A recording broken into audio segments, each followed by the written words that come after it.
মিঠি জোড়া সিরিয়ালের আগামী পর্বের আপডেট নিয়ে চলে এসেছে বন্ধুরা, তাই সম্পূর্ণ জানতে ভিডিওটিতে লাইক দেওয়া, চ্যানেলটি সাবস্ক্রাইব করে দেখতে থাকো।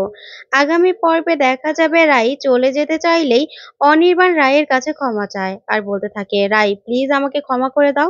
তখন রাই বলতে থাকে, দেখো এর আগেও তুমি আমাকে একবার আংটি পরাতে চেয়েছিলে, তখন আমি ভুল বুঝে তোমাকে কয়েকটা কথা বলেছিলাম, তখন তোমার সহ্য হয়নি, তুমি এই শহর ছেড়ে চলে যেতে চেয়েছিলে। তখন আমার ভুলটা কোথায় হয়েছে জানো? আমি তোমাকে আটকিয়েছিলাম। এটাই আমার সবথেকে বড় ভুল ছিল। না হলে সেদিন যদি তোমাকে আমি যেতে দিতাম, তাহলে আমার জীবনে এত কিছু আসতো না।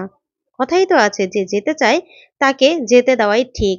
তখন এই কথা শুনে অনির্বাণ খুব অবাক হয়ে যায়। তারপর অনির্বাণ বলে, প্লিজ রাই, আমার জীবন থেকে তুমি চলে যেও না।